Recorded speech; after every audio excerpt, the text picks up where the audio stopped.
হিসাব দুনিয়া থেকে বিদায় হয়ে গিয়েছে। ওনার জবান থেকে সরাসরি শুনে আমি একটা গুণাগার শুনছিলাম।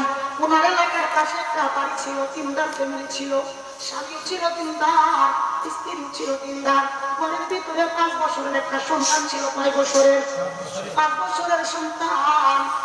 একদিন হঠাৎ কইরা স্বামী ফজরের নামাজে চলে গিয়েছে, স্ত্রী ফজরের নামাজে উঠে নাই। স্বামী ডাকছে, স্ত্রী ফজরের নামাজে উঠে যাও। 5 বছরের সন্তান ফজরের নামাজের আগে দিয়ে সজাগ হইয়া তার বাইরে ডাক দিয়া বলেন, মা গো, আমার পেটে বড় খিদা লাগছে, তুমি আমারে ভাত দাও। আম্মা, ও মা, কালকে না তুমি আমারে জুড়ে ধরে ভাত খাওয়াইলা, আমি যদি ভাত না খাইতে চাই তুমি আমারে জুড়ে ধরে খাওয়াইছো। আম্মা, আজকে কেন তুমি আমার ভাত দেও না, কেন তুমি আমার সাথে কথা বলো না?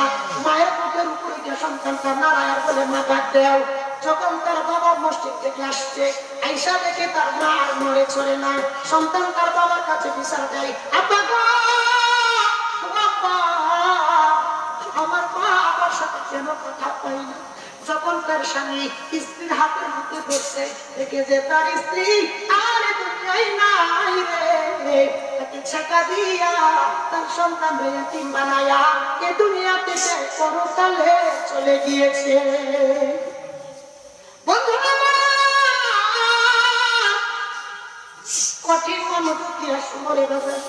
এবার যখন পাড়া প্রতিবেশী আইসা তার মারে ঘর থেকে বাহির করে, তার মারে যখন ঘর থেকে ধৈরা বাহির করে, সন্তানটা দূর থেকে একটা চিৎকার মারা দিয়া বলে, আম্মা, আম্মা গো, কালকে না দেখলাম মা গো, তুমি তুমি কোলে করে ঘর থেকে বাহির করলাম মা।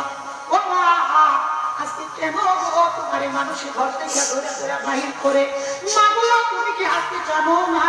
মা গো, তুমি কি চলতে জানো না? যখন তার মানে ঘর থেকে বাহির কইরা মশারির তলে শুয়া বড়ই পাতা গরম জলে দিয়ে একটু গোসল করা দেয়, সন্তান দূর থেকে ডাক দিয়া বলে, আম্মা গো, কালকেও না দেখলাম তুমি আমার গোসল করা দিলা। ও মা, তুমি আমার গোসল করা দিলা, নিজেও গোসল করলা। মা গো, আজকে কেন গো তোমার মানুষে গোসল করা দেয়? মা গো, তুমি কি গোসল করতে জানো না? 5 বছরের মানুষ সে তো বুঝে না, তার মা দুনিয়া থেকে বিদায় হয়ে গিয়েছে। যখন দেখে তার মায়ের রঙিন পোশাক তোমার পরিবার কইলা সাদা কাপড়ের প্যাকেট বানায়া দেয়, সন্তানটা চোখে বছরে পানি দিয়ে বলে, আম্মা, ও মা গো, কালকে না দেখলাম তুমি রঙিন শাড়ি পরলা। আম্মা গো, তুমি আমার রঙিন পোশাক পরাইলা। ও মা, আজকে কেন গো তোমার সাদা শাড়ি পরাই? বাবা, তোমার দুধ দেখলে আমার একটু ভয় লাগে। বাবা, তোমার দুধ দেখলে আমার একটু ভয় লাগে। যখন তার মাইরে পালকির মধ্যে শুয়াইয়া মসজিদের কিনারায় নিয়ে যায়, জানাজার নামাজটা পড়াইয়া কবরের কিনারায় নিয়ে যায়, সন্তান চোখের পানি ছেড়ে ছেড়ে দিয়ে বলে, মা, ও মা, কালকে না দেখলাম গো মা, তুমি আইটা আইটা চলাফেরা করছো গো মা, আজকে কেন গো তোমার পাতাল কেটে চড়াই রে মা? ও মা, তুমি কি হাঁটতে জানো না? তুমি কি চলতে জানো না রে মা? ও মা, তোমারে কেন গো তারা কবরস্থানে নিয়ে যায়? সন্তানের মায়ের যখন কবরের ভিতরে নামায়া দেয়, যখন উপর দিয়া পাশ দিয়া দেয়, যখন কলা পাতা দিয়ে দেয়, মনের মন মাটি দিয়ে দেয়, সন্তান চোখের পানি দিয়ে কথা কাঁদে বলে, আব্বা,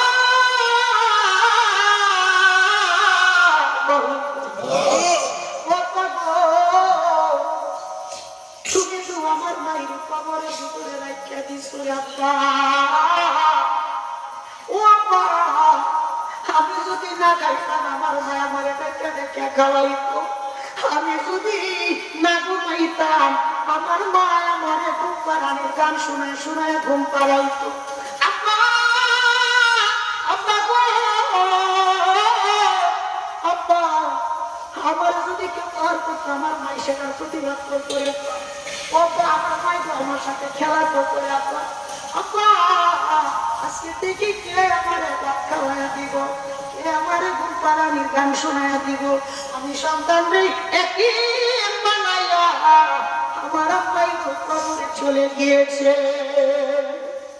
যখন আপনার চোখে যদি আপনার মায়ের কথা স্মরণ হবে, আপনার মায়ের আপনি যেমনি কবরে রেখেছিলেন, তখন কিন্তু আপনার নখ দিয়ে আপনার হাত দিয়ে গুণা হবে না। যখন আপনার স্মরণ শক্তি দিয়া ডাইরেক্টলি হোক আর ইনডাইরেক্টলি হোক মরণের কথা স্মরণ হবে গো। তার কসম করে বলি আপনার দ্বারা গুনাহ হতে পারে না।